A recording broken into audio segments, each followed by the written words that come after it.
chocolate orc blood and an explosive cliffhanger, How Rings of Power Made Its Own Helm's Deep. By Jordan Morrow. Spoiler alert, do not read if you haven't watched The Lord of the Rings, The Rings of Power Episode 6, titled Yuden, now streaming on Amazon Prime Video. With 3 more episodes left in its inaugural season, The Lord of the Rings, The Rings of Power finally delivered the massive battle sequence for which fans of the epic fantasy franchise have waited patiently.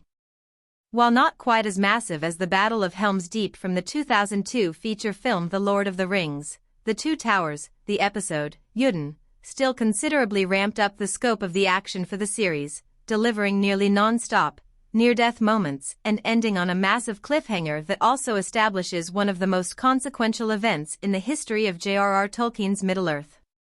In the episode, Dark Elf Adar, Joseph Maul and his orc army arrive at the mountain fortress where Erendur, Ismael Cruz Cordova, Bronwyn, Nazan and Boniati, and the Southland villagers are supposed to be holed up.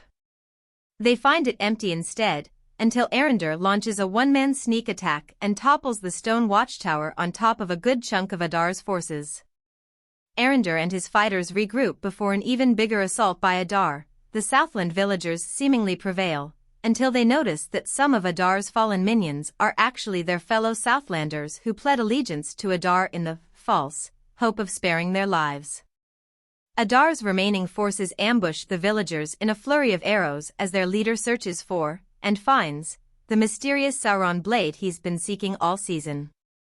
The day is saved, briefly, when Galadriel, Morfydd Clark, storms in with her Númenórean army. She and Halbrand, Charlie Vickers, apprehend Adar, who is revealed to be one of the first elves corrupted by the evil Dark Lord Morgoth. While Galadriel interrogates Adar, the human turncoat, Waldreg, Jeff Morel, secretly arrives at the fallen citadel with Sauron's blade and uses its mysterious power to unleash a cataclysm onto Middle-earth. The dam holding back a mountain lake opens, its water follows the canals dug by the orcs and their prisoners, and ultimately pours into the magma chamber of a nearby dormant volcano. It erupts, blanketing the Southlands in fire, ash and darkness. We've just witnessed the birth of the infamous Mount Doom of Mordor. Director Charlotte Brandstrom, who's directed episodes of The Witcher, Outlander, The Outsider and Arrow, and Clark and Cordova, explained to Variety how the monumental episode, full of horseback knights and Orcish invaders, came to be. The Charging Horses of Númenor. Brandstrom already knew The Lord of the Rings well and dove into action movies, like Braveheart and Gladiator, as inspiration, but she also researched real-life ancient battles. I'd been studying a lot of the Ukrainian Cossacks and how they were fighting on horseback, hiding behind horses, trying to avoid arrows and bullets, she said. They were incredible horsemen. I wanted to do something different when the Númenóreans came to the village to save everybody. We worked on that for months in advance in New Zealand to make sure they were actually on horseback.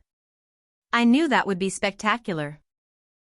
One of the most stunning moments in the episode comes as Galadriel, Halbrand and the whole Númenórean crew arrived on horseback to rescue Erendur and the villagers in the Southlands from Adar's orc army. The sequence used 20 to 30 horses and a total crew of 150 to 200 people, Brandstrom said. She would have preferred to use even more horses, but, as with so much of the Rings of Power, the majority of the episode was shot during the height of the pandemic. It was very hard to get access to train horses to be part of this battle, she said. I tricked it by coming in from a lot of different directions and reusing the same horses and then expanded their numbers with visual effects. To prepare for the sequence, the horse riders trained for 4 months, with 3 hours of stunts every day and 3 days of riding every week. The training was especially helpful for Clark. While Galadriel is a natural rider who expertly gallops into battle wearing her shining armor, the actor had never ridden a horse before. Lots of us had started having never ridden, me anyway, and were quite nervous and scared, she said. I rode a horse called Titan, who is apparently one of the greatest horses they've ever had and is the most well-trained. I feel that a lot my horse riding skills are down to the horse I was on, but I'm no longer terrified. Once you feel comfortable on a horse, it's the closest to magic I've ever experienced. You also have this connection to the people of the past, something that humans have done forever. During the fierce battle, Galadriel swiftly dodges orcs' spears and arrows by sliding off the saddle to the side of her horse, but Clark admits it was a stunt person who took her place. I can't believe that was possible. Before doing this, I thought so much of horse stunts were CGI, but it wasn't, she said.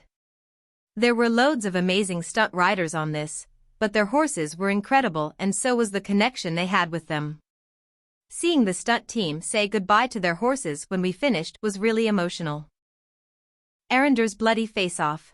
Not to be outdone by Galadriel, Arondir takes down ranks of orcs with his bow and arrow and by collapsing the massive stone watchtower with one well-timed, flaming arrow.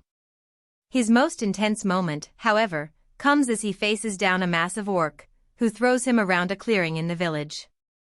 Arondir manages to stab the berserker in the eye, but he gets pinned down and nearly strangled over a well.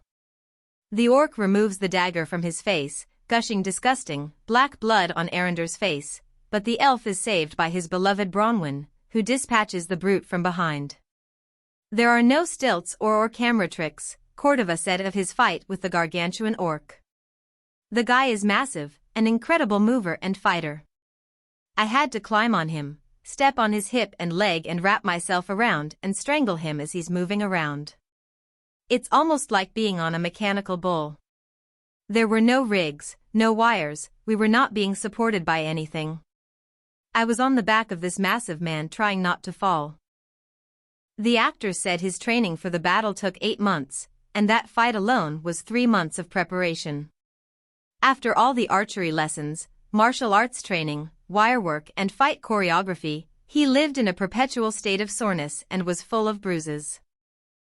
The one that was the hardest was when he breaks the column with my back, Cordova said. I had to keep my head forward, tuck my chin into my chest so that when he slams me against it my neck doesn't whiplash. But, of course, sometimes it does. My neck was just destroyed, I was like a robot walking around.